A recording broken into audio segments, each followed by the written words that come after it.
할렐루야. 하나님 은혜가 여러분과 함께하기를 축복합니다. 개인적인 얘기를 좀 하고 싶지 않은데 지난주 월요일날 저희 아버지가 이 담낭을 제거하는 수술을 했어요.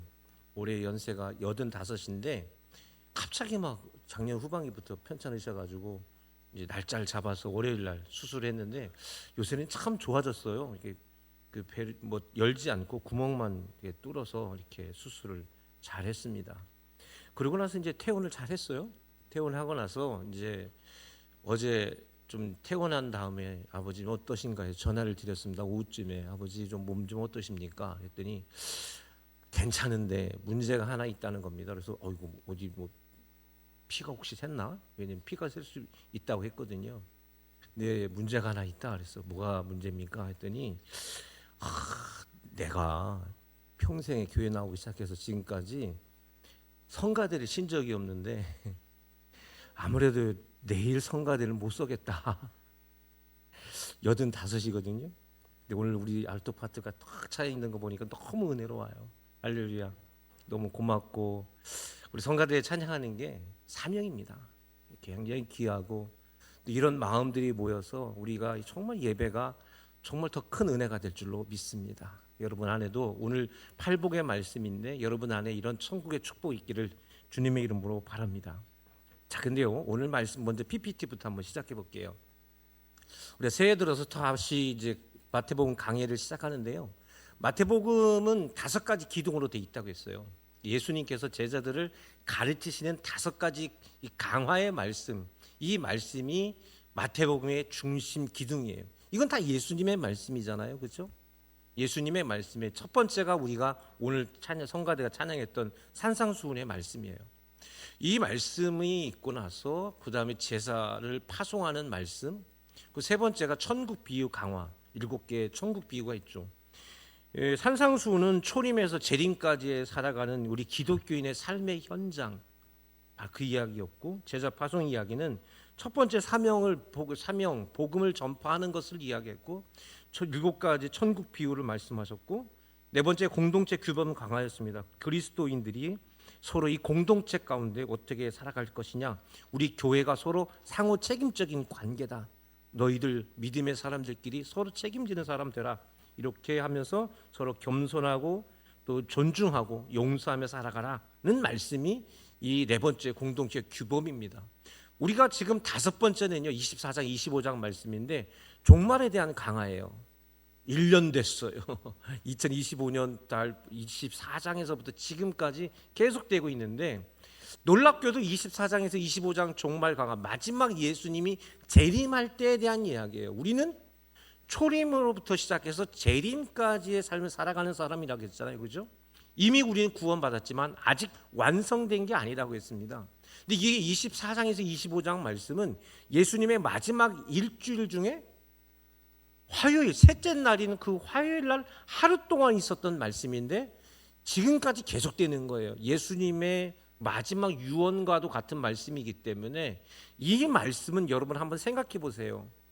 좋은 게 좋은 것으로 말하겠습니까? 아니면 목숨을 내놓는 마음으로 주신 말씀이겠어요?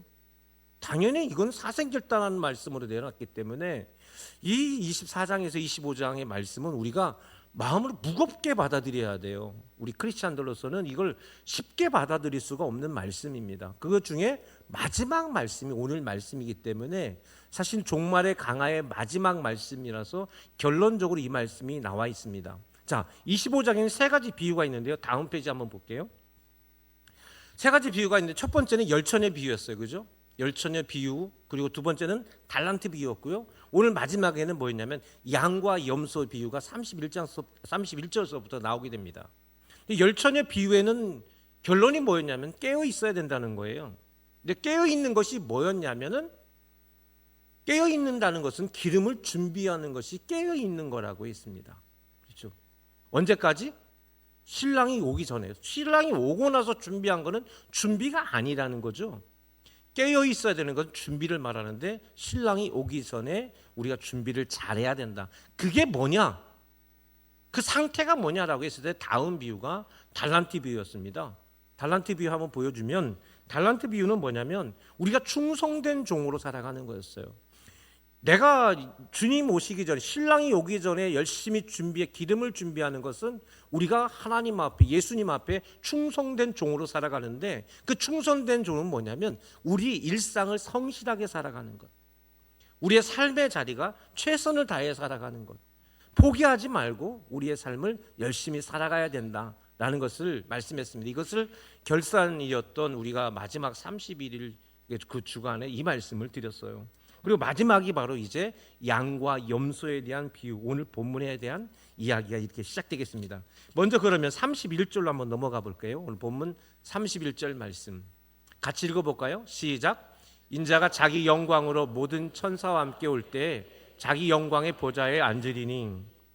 자, 여기서 중요한 게 뭐냐면 이때는 인자가 자기 영광으로 모든 천사와 함께 올 때라고 했어요. 우리는 초림과 재림 사이를 살아간다고 했는데 재림 때예요. 이제는 완전히 예수님께서 이 땅에 오시는 그 날을 말하는 겁니다. 이미 끝난 겁니다. 끝나는 날을 의미하는 것을 말합니다. 이 날을 우리 앞에서 비유를 보면 신랑이 도착했어요. 그렇죠? 그리고 달란트비유에서는 임금이 도착했어요. 더 이상 기회가 있어요, 없어요? 더 이상 기회가 없는 순간을 말하는 겁니다. 예수님의 재림의 때는 바로 그런 것이고, 그래서 앞에서 달란트 비유나 또 열천의 비유나 달란트 비유의 결론적으로, 또 그 앞에 24장에서 이야기했던 말씀의 결론적으로 이제 결정이 나는 이야기를 31절에 결론적으로 하신 말씀이기 때문에 우리가 이 말씀을 좀 더 깊이 봐야 되겠습니다. 또한 그 장면에서 보는 예수님의 모습은 자기 영광, 그러니까 예수님이 십자가에 못 박히기 전에 약하고 연약했던 인간의 모습이 아니라 원래 예수님의 본체, 하나님 그 자신의 몸으로 이 땅에 오시는 것입니다. 하나님, 성부 하나님은 우리 인간 가운데 직접 드러난 적은 단 한 번도 없습니다. 인간의 눈으로 보여진 적이 없어요. 성령도 그 모습으로 나타난 적은 없습니다. 그러나 하나님의 본체가 인간 가운데 드러난 것은, 보여진 것은 예수님 한 분이시죠. 예수님이 인간의 몸을 입고 와서 인간으로 하여금 볼 수 있게 하십니다. 그러나 그 모습은 예수님의 참된 모습이 아니죠. 예수님이 어떤 색깔을 가졌든지 어떤 키를 가졌는지 어떤 모양이었든지는 아무런 중요한 게 아닙니다. 진짜 모습을 보여주는데 그게 바로 뭐냐면 영광입니다. 영광 가운데 나타나는 그 장면들, 그리고 천사를 부리며 대동하면서 그 하늘나라의 주인답게 이 땅에 오시는 진짜 모습을 보여주는 장면입니다.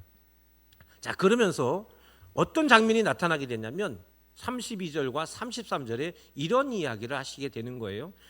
우리가 영화를 본다고 생각해서 영화의 마지막 이제 최종편에 나타나는, 다 끝나고 마지막 부분에 나타나는 그 그림으로서 본문을 봐야 되는데 뭐라고 말씀하시냐면 32절 33절 같이 읽어볼까요? 시작. 모고 각각 구분하기를 목자가 양과 염소를 구분하는 것 같이 하여 양은 그 오른편에 왼편에 왼편에 두리라.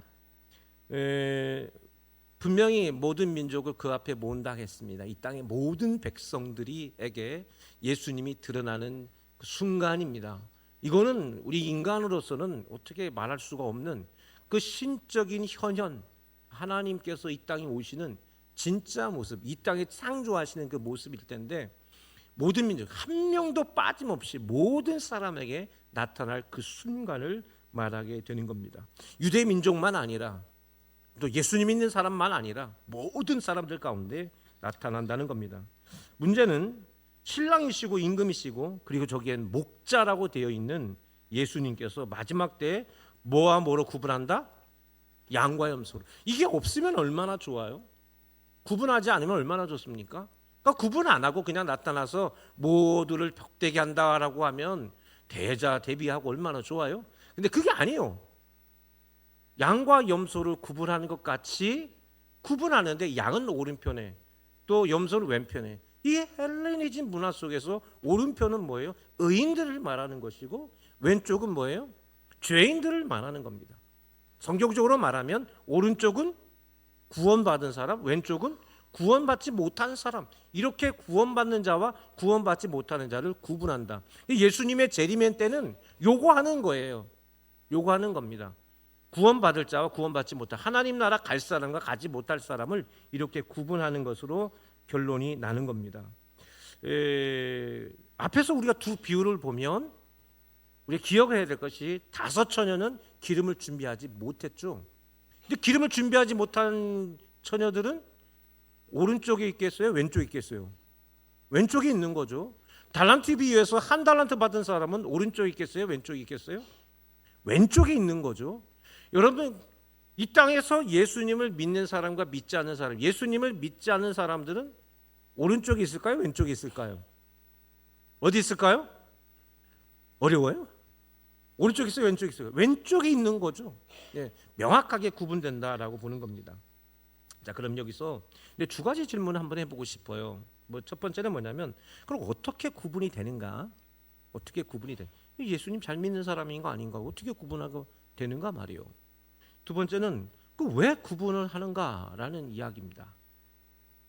양과 염소는 어떻게 구분이 될까요? 이게 양이냐 이것이 염소냐 어떻게 구분이 될까요? 구분이 됩니까 안 됩니까? 구분이 명확하게 되죠. 명확하게 됩니다.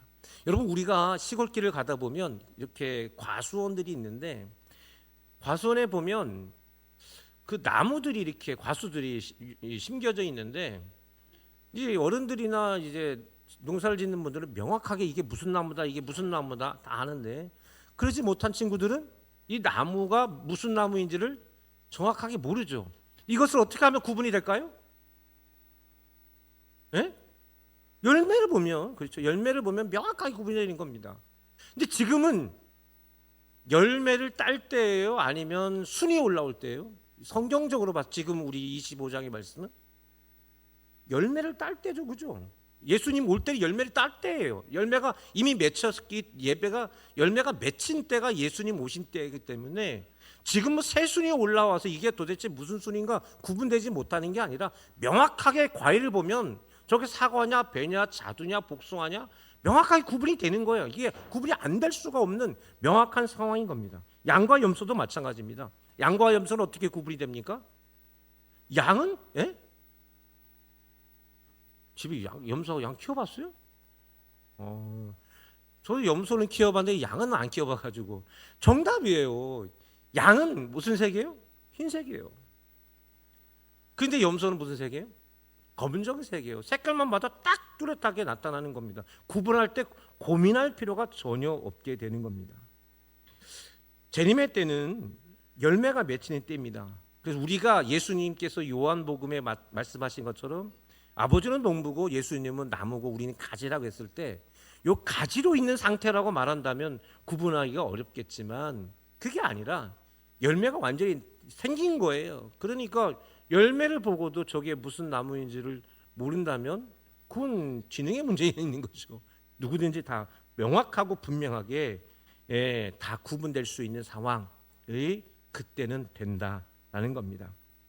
두 번째로 왜 구분할까? 양과 염소를 그러면 목자들이 왜 구분할까라는 이야기예요. 왜 구분할까? 낮에는요, 풀을 뜯고 있을 때는 양과 염소가 같이 들판에서 같이 편안하게 풀을 뜯습니다. 하지만 밤에는요, 그것을 우리에 가두게 되는데, 여기는 반드시 양하고 염소를 구분해서 모아드립니다. 그 이유는 뭐냐면, 양의 습성이 있고 염소의 습성이 있는데 도저히 이걸 바꿀 수 없는 게 있어요. 양은 양대로, 염소는 염소대로 자기들 어떤 생활 패턴도 있고 할 텐데, 이거를 사람들이 사육을 하면서 이렇게 바꿔나갈 수도 있잖아요. 근데 사람이 아무리 사육해도 도저히 바꿀 수 없는 하나가 있는데 뭐냐면, 염소는 추위를 타요. 그래서 염소는 반드시 우리 안에 이 안에 가둬야 되는 거예요. 지붕이 있는 곳에, 밤에 따뜻한 곳에 놔야 돼요. 근데 양은요 전혀 그렇지가 않아요. 더우면 못 자. 집안에 한 침대에 자시는 분들이, 어떤 사람 열이 많아가지고 막 이불을 걷어차고, 어떤 사람은 몸이 차서 막 이불을 막 돌돌 마는 사람도 있잖아요. 그것처럼 양은 몸이 너무 뜨거워서 같은 우리인데 지붕이 없어요. 그래가지고 밖에서 자야만 하는 겁니다. 근데 만약 얘들이 같이 재우게 되면 이 염소들이 계속 양을 갖다가 부딪혀가지고 붙게 돼가지고 살 수가 없는 거예요. 그래서 양을 제대로 키우지를 못하게 됩니다. 무슨 말이냐면 정확하게 이들은 DNA 자체가 다르기 때문에 같이 있을 수가 없다는 걸 볼 수가 있습니다. 재림의 때가 너무나 놀라운 건 뭐냐면 여러분 그래요. 재림의 때는 모두가 인간입니다. 예.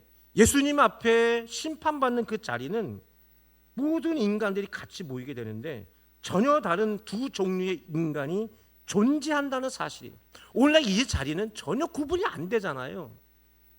물론 남자와 여자는 구분이 되지만 여러분 그때 남자와 여자로 구분되는 게 아니라 의인과 죄인으로 구분이 되는데 우리가 눈으로 저 사람이 죄인인가 의인인가를 우리가 어떻게 구분이 됩니까? 그런데 이때는 명확하게 구분이 된다라고 말하고 있는 것입니다.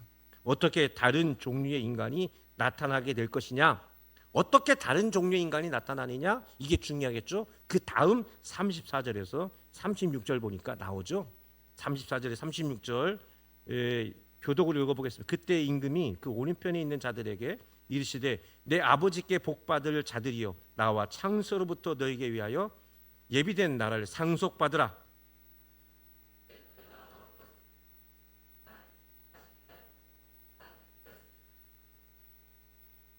같이 헐벗었을 때 옷을 입었고 병들었을 때 돌보았고 옥에 갇혔을 때 와서 보았느니라. 첫 번째 인간은 그러니까 오른쪽에 있는 사람들이죠. 이런 사람들이 나오는데 임금이 이들에게 명확하게 말하죠. 이들의 열매를 명확하게 말합니다. 즉 이들은 이런 열매가 즉 지금 이 순간은 반드시 누군가에는 열매가 있는데 여기서 열매가 어떤 열매가 맺혔냐면 6가지 열매가 맺혀지게 되는데 35절 36절을 보니까 줄일 때 목마를 때 나그네 되었을 때 헐벗었을 때 병들었을 때 옥에 갇혔을 때 총 몇 가지예요?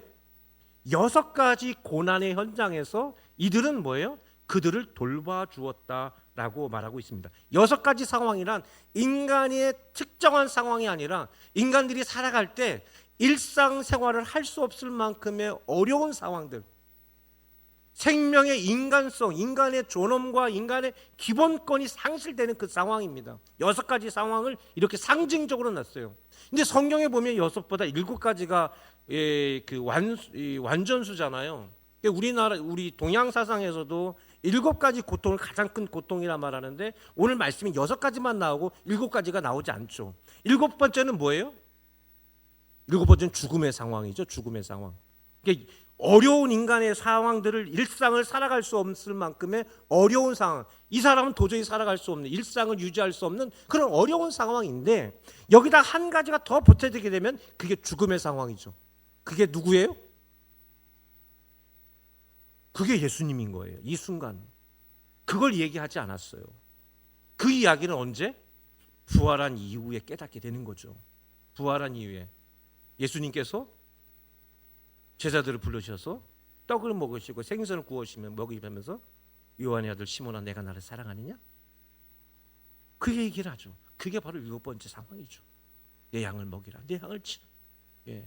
그 말씀이 마지막 7번째 말씀인 거예요. 여기서 6번째 말씀을 6가지 말씀을 하는데 인간의 고난의 현장에서 어떻게 했느냐? 이들은 열매가 있었다는 것을 볼 수가 있습니다. 앞서 두 비유에서 핵심은 일상에서 재림을 준비하는 사람이어야 한다고 했는데 세 번째 비유에서는 일상에서 재림을 준비한다는 것이 무엇인지를 정확하게 밝히고 있습니다. 그게 뭐냐? 인간을 인간답게 살게 해주는 거예요. 인간의 존재를 존중해주고 사람답게 살 수 있도록 해주는 그런 열매가 맺혀지게 된다라는 겁니다. 인간을 인간답게 대접해주고 존중해주고 그 사람이 복되게 살아가게 해주고 그 사람이 행복하게 우리가 그 사람이 엄청나게 복을 받고 살아가지 못한다 할지라도 그래도 인간답게 살아갈 사람이 사람답게 살아갈 아주 기본적인 것들을 해줄 수 있는 그런 열매들이 만들어지게 된다는 것이죠. 근데 그 일들을 어느 쪽에 있는 사람들? 오른쪽에 있는 사람들에게 이런 열매가 있더라는 것이 이 말씀이에요. 제 얘기가 아니라 누구의 말씀? 이제 곧 죽으실 예수님의 말씀이에요. 이제 곧 죽으실 예수님 말씀. 자, 소망이 여러분, 우리가 한번 꼭 기억해야 될 것은 이 말씀이 우리가 시편을 읽으면서 이런 말씀이구나 우리가 이렇게 살아야지 이렇게 마음의 은혜가 되고 평화의 말씀을 주시는구나, 은혜의 말씀 주시는구나, 이렇게 받아들일 수 없는 건 뭐냐면 죽음의 현장에서 예수님의 말씀이에요. 그래서 신앙을 말하는 거예요. 너희들의 신앙은 이런 신앙이 되어져야 한다 했을 때 예수님께서 마지막 우리에게 말씀하신 신앙은 어떤 관념적인 게 아닙니다. 어떤 내 마음의 상태를 말하는 것도 전혀 아닙니다. 명확하게 신앙은 뭐가 있어야 된다는 거예요? 열매가 있어야 되는 거예요. 신앙은 뭐가 있어야 된다? 반드시 열매가 있다는 거예요. 그게 오른쪽 사람들의 특징이라는 겁니다. 참 믿음의 사람, 양이라고 불려질 의인들에게는 뭐가 있다? 뭐가 있다? 오늘 말씀 어려운 말씀이에요. 그래서요. 왜냐하면 열매가 있어야 되기 때문에. 그렇잖아요. 왜냐하면 이게 양과 염소를 구분해 예수님 재림의때기 더 이상 기회가 없는 순간이란 말이에요. 근데 그 순간에 뭐라고 말하냐면 열매가 있어야 돼. 그게 신앙이야 라고 말한다면 우린 두렵죠. 나는 아무도 열매가 없는데 나 하나 교회 나오기도 벅찬 사람인데 이거 나 그럼 구원받지 못한다는 얘기인가? 굉장히 마음을 두렵게 하고 무겁게 하는 말씀인 건 분명합니다. 예수님께서 그렇게 쉽게 이야기한 게 아니라는 것도 우리가 알아야 되는 겁니다. 신앙은 삶으로 증명해내야 되는 과제가 있다는 거예요. 예수 믿는다는 건 그것 자체로 우리에게 뭐가 있다? 삶으로 증명해내야 될 과제가 있다. 그걸 뭐라 부르냐? 사명인 거예요. 신앙은 사명인 겁니다. 내 마음의 상태도 아니고 그냥 내가 관념적으로 나는 예수 믿는 사람이야 라고 그냥 나 다른 사람들 앞에 보여지는 그 모습이 아니라 나 그냥 목사입니다. 그게 아니라 사명을 감당해야 된다는 얘기예요. 할렐루야. 그게 신앙이라는 거예요. 그게 신앙이다. 저분은 교회 생활 오래 한 사람, 저 사람은 어떤 목사님이니까, 저 사람은 어떤 직분을 가졌으니까 그래서 사명이 있는 게 아니라 예수 믿으면 누구든 사명을 가져야 된다는 얘기예요. 그게 신앙이라는 거예요. 그러니 이 말씀 우리가 얼마나 무겁게 받아들여야 되겠는가. 그런데 오른쪽 사람들의 대답이 반응이 너무 재밌어요. 37절에서 39절까지 말씀인데요. 교독으로 읽어볼게요. 이에 의인들이 대답하여 이르되 주여 우리가 어느 때에 주께서 주시신 것을 보고 음식을 대접하였으며 목마르신 것을 보고 마시게 하였나이까.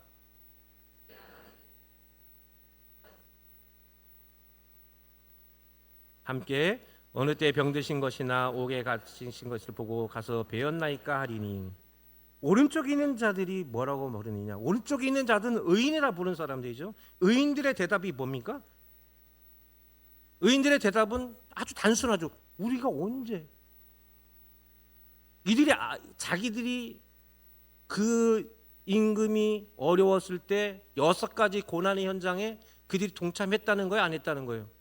우리 모르는 얘기인데 우리가 언제? 임금이 줄일 때가 있어요? 임금이 어떻게 해요? 이거 임금님이라고 돼 있잖아요. 이 왕국의 주인이잖아요. 그가 줄인 적이 어디 있으며 목마를 때가 어디 있었고 헐벗었을 때가 어디 있습니까? 그런 적이 없었는데 우리가 언제 그랬다는 거지요? 라고 질문하는 거예요. 그런데 임금이 뭐라고 말하냐면 40절 오늘 우리 다 같이 읽읍시다. 40절 시작. 임금이 대답하여 이르시되 내가 진실로 너희에게 이르노니 너희가 여기 내 형제 중에 지극히 작은 자 하나에게 한 것이 곧 내게 한 것이리라 하시고. 아멘. 지극히 작은 자 하나에게 한 것이 누구에게 한 거래요? 누구에게 한 거래요? 예수 그리스도께 한 것이다. 예수 그리스도. 할렐루야. 지극히 작은 자. 지극히 작은 자란 뭐냐면 인간으로 취급받지 않는 자. 굳이 내가 손 쓸 필요 없고 이게 당신은 이방인이 될 수도 있고 또 장애를 가진 사람이 될 수도 있고 죄를 지은 사람들 될 수도 있고 우리 공동체에서 전혀 돌봐야 될 이유가 저거 사라져 없어져도 조금도 아쉬웠고도 없는 사람, 그런 사람에게 한 것이 누구에게 한 것이라는 거예요? 예수님께 한 것이다 라고 예수님은 밝히세요. 그 이야기예요. 할렐루야. 할렐루야. 이 말씀입니다. 이 말씀은 우리를 주의 깊게 봐야 됩니다. 왜냐하면 교회는, 성도는 그렇기 때문에 어려운 사람을 돌봐줘야 되는 그런 사명이 있습니다 라고 하는 말이 아니라는 거예요. 그게 무슨 말이냐면 교회라고 부르는 공동체, 그리고 한 사람의 성도라고 부르는 사람들은 어려운 사람들 돕는 일을 하는 자가 아니라 그가 살아가는 현장에 그 주변에 사람들이 행복하고 즐거워지는 아름다운 열매들이 자기들도 모르게 일어나더라는 거예요. 할렐루야.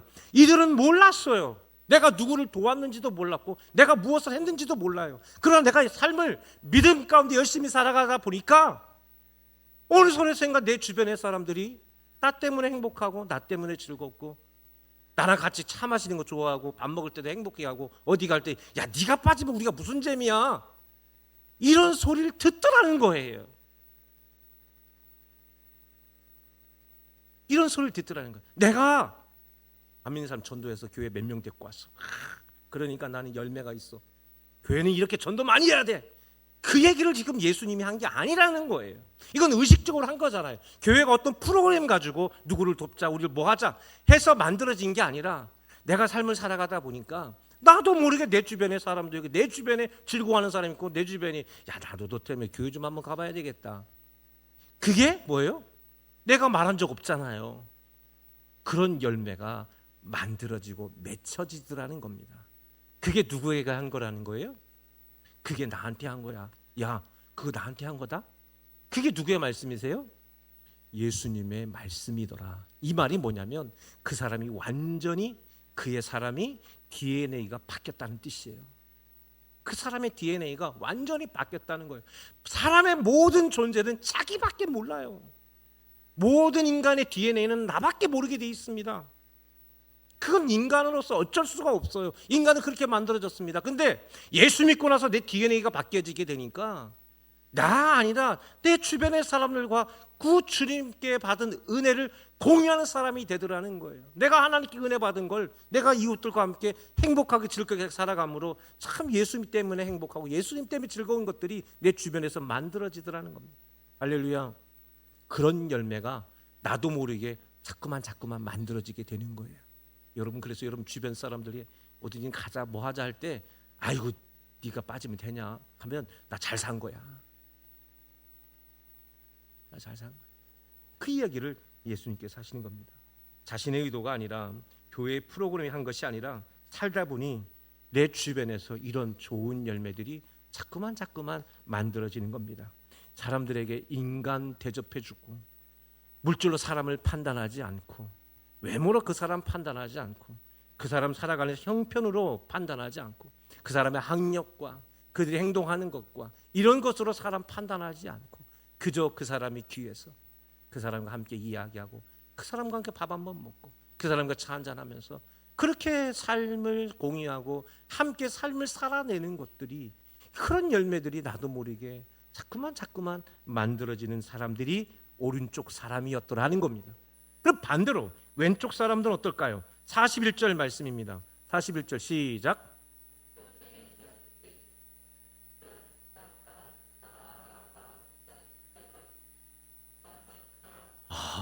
무서운 말씀이죠. 오른쪽에 왼쪽에 있는 자들은 저주를 받는데요. 그래서 마귀나 그 마귀의 종들이나 갈 곳에 가는 존재가 됐다는 얘기예요. 근본적으로 이 땅의 모든 백성들은 원래 운명이 오른쪽으로 가야 될 운명인 겁니다. 그런데 왼쪽으로 갔다는 얘기는 뭐냐면 마귀들이나 갈 곳에 갔다는 뜻이에요. 마귀들이나 갈 곳에. 그들은 어떤 사람? 저주받은 자들, 영원한 불에 들어간다. 영원한 심판을 받아서 더 이상 뭐예요? 용서받지 못할 것이다 말하고 있습니다. 그럼 왜 이들은 이렇게 참혹한 벌을 받게 되느냐? 42절 43절입니다. 42절 43절 같이 읽겠습니다. 시작. 내가 줄일 때 너희가 먹을 것을 주지 아니하였고 목마를 때 마시지 않았고 나그네 되었을 때 영접하지 아니하였었고 헐벗을 때 옷 입지 아니하였고 병들었을 때 옥에 갇혀 돌보지 아니하였느니라 하시니, 이거 한마디로 말하면 뭐가 없다는 얘기예요? 열매가 없다. 오른쪽에 있는 사람들은 명확하게 뭐가 있었어요? 열매가 있었어요. 그런데 왼쪽에 있는 사람들은 뭐가 없어요? 열매가 없죠.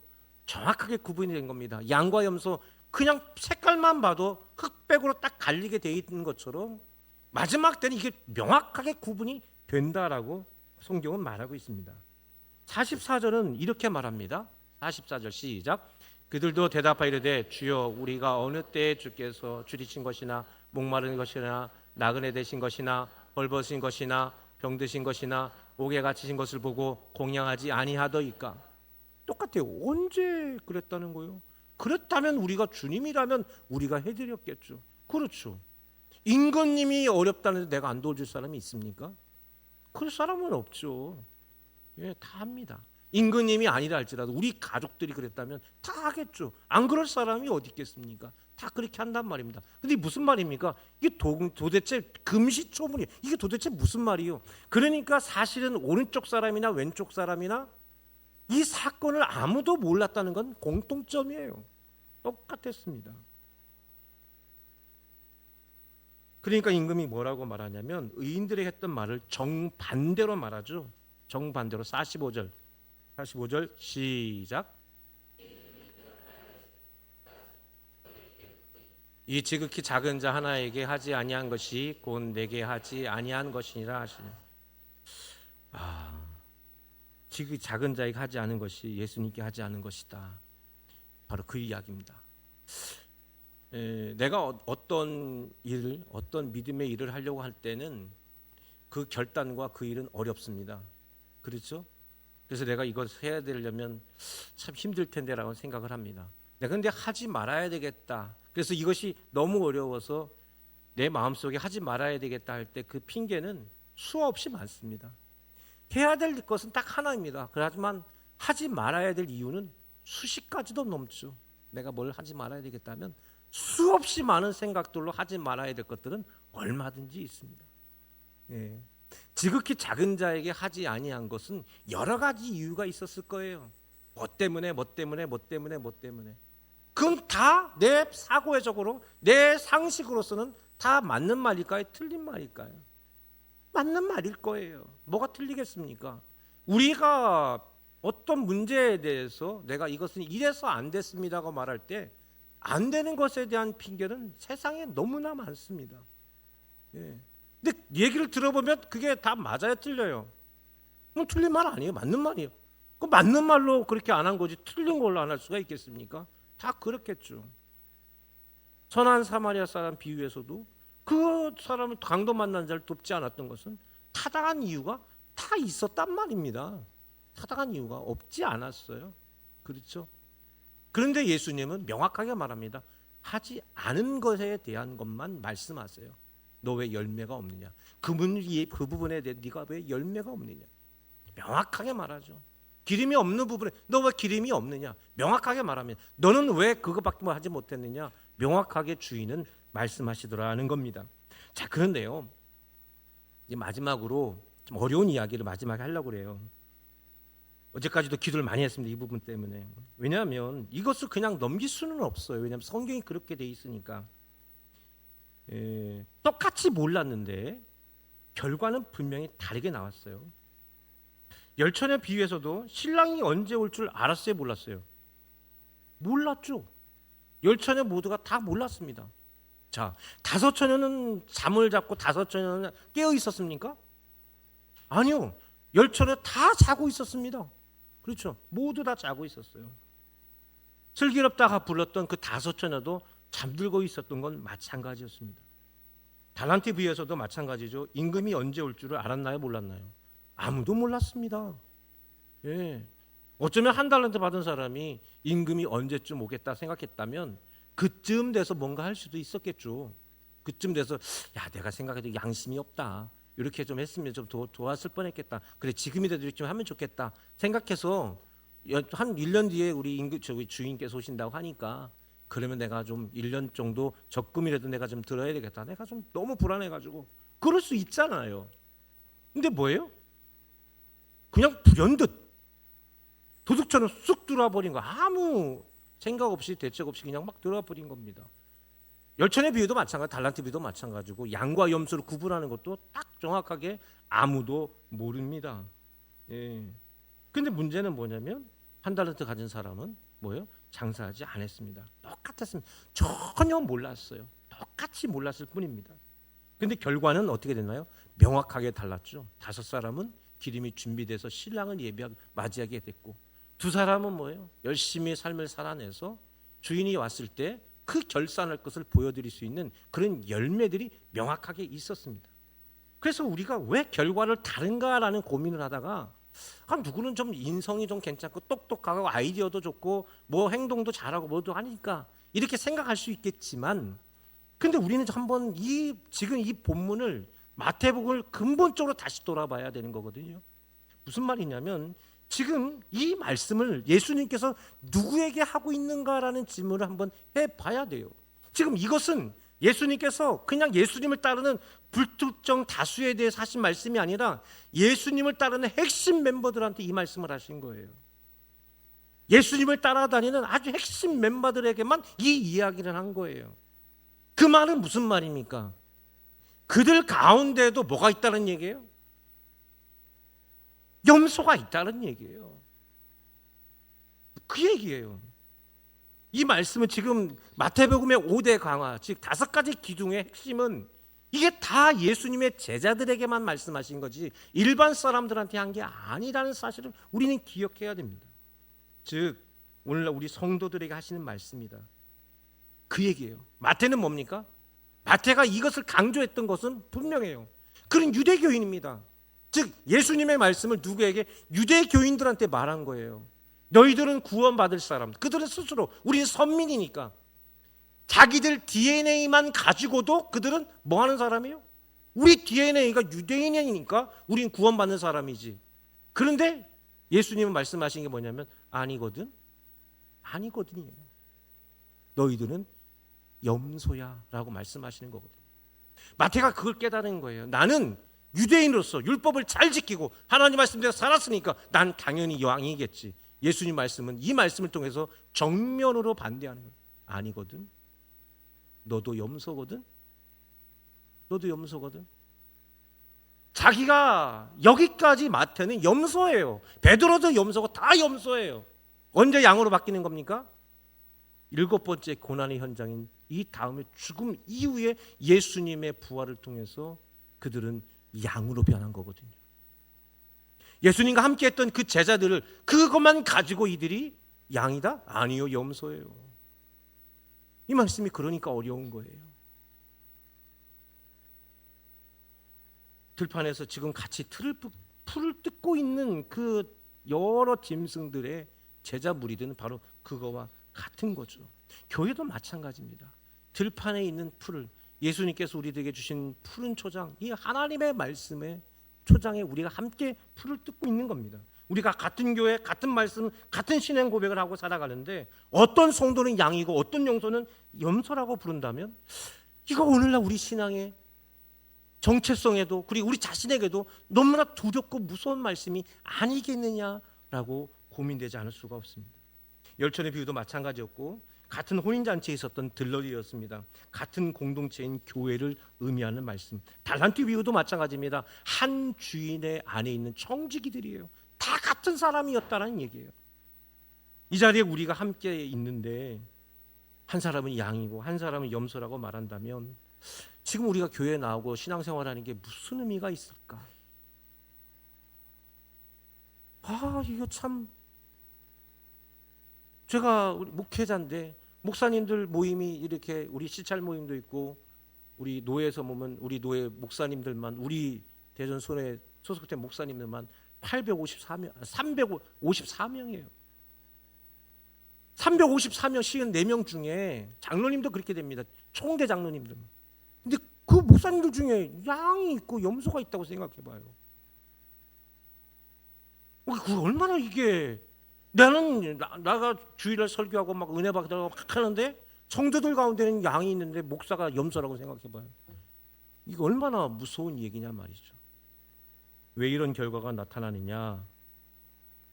우리가 꼭 이 말씀을 통해서 우리가 깨달아야 될 것은 뭐냐면 열매가 내가 노력해서 만들어진 건 전혀 아닙니다.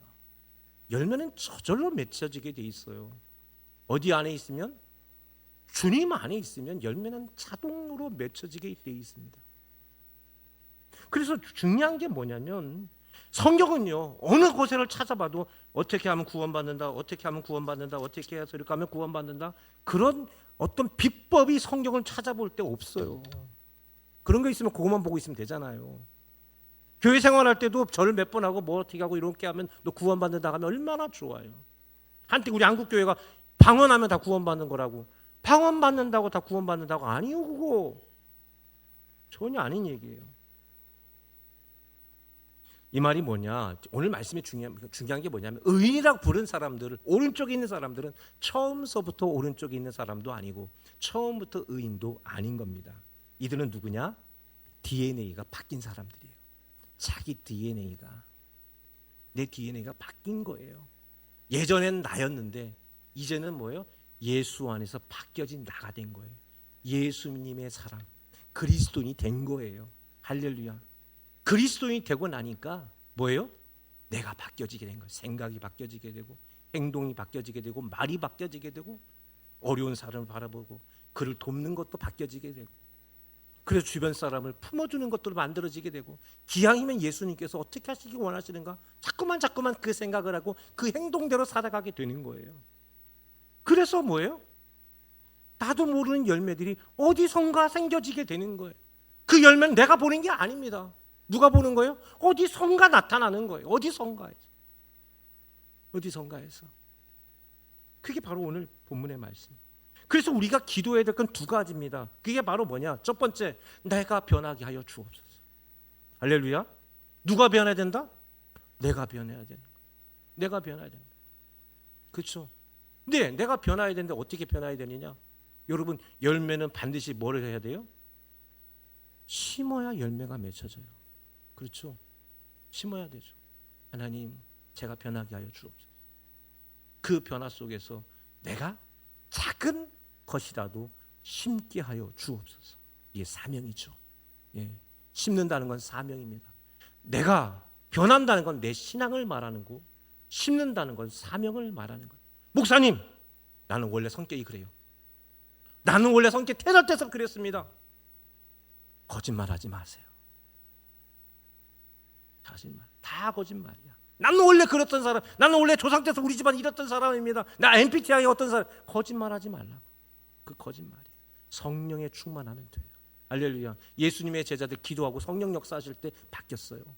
그러기 전까지는요 안 바뀌었어요. 그러니까 우리가 기도하는 거예요. 우리가 기도해야 될 거 다른 게 아닙니다. 나 구원받는 사람, 오른쪽에 있는 사람, 나 양, 그런 사람 되고 열매 맺게 해주세요. 아니요. 그렇게 기도하라는 게 아닙니다. 우리가 좋은 일 해야 되겠습니다. 착한 일 해야 되겠습니다. 어려운 사람 돌봐줘야 되겠습니다. 전혀 그 얘기하는 게 아니에요. 무슨 얘기입니까? 내 DNA가 바뀌게 하여 주옵소서. 나 진짜 예수 믿는 사람의 심정을 가지고, 내가 예수 믿는 사람의 심장을 가지고, 나 예수님처럼 생각하고 나 예수님처럼 살게 하여 주옵소서. 예수님처럼 조금이라도 내 삶에 변화가 일어나게 하여 주옵소서. 그리고 그 삶 속에 작은 심음이 일어나게 하여 주옵소서. 조그마한 걸 심게 하여 주옵소서. 때때로 그것이 물질이라면 물질이 심게 하시고, 때때로 내가 그 사랑이라면 사랑을 심게 하여 주시고, 내가 그때 손 내밀어 주는 걸 손 내밀게 하여 주옵시고, 내가 그 심음이 내 삶 속에 이만큼이라도 작은 겨자씨 하나 같은 그 심음이 내 삶에 있게 하여 주옵소서. 할렐루야. 그게 오른쪽 성도들의 모습이더라. 할렐루야. 저는 우리 소망교회 모든 성도님들이 오늘 이 말씀을 가지고 무겁게 받아들일 수 있기를 바랍니다. 그 여러분들의 기도의 제목들이 이렇게 변화되기를 원합니다. 하나님, 말씀을 들을 때마다 저게 바뀌어지게 하고 저게 바뀌어지게. 아니요. 하나님, 내가 바뀌게 하여 주옵소서. 그리고 내가 작은 겨자씨 하나라도 심을 수 있는 믿음의 용기를 저에게 주옵소서. 그러므로 소망의 모든 가족들이 마지막 재림의 때 양이라, 의인이다, 하나님의 영광 가운데 있는 하나님의 백성이라 인정받는 여러분 될 수 있기를 주님의 이름으로 바랍니다. 아버지 하나님, 감사합니다. 오늘 말씀을 드리면서 예수님의 마지막 말씀은 우리가 예수님처럼 변화되어져야 되고, 인간의 DNA가 아니라 성령의 DNA로, 하나님의 DNA로 우리의 심령이 바뀌어져야 된다는 사실들을 보았습니다. 이 말씀을 가지고 내가 변하게 하여 주옵소서. 예수님처럼 변하게 하여 주옵소서. 이런 우리의 고백들이 나타나게 하여 주옵소서. 우리 주님 예수님 이름으로 기도드립니다. 아멘.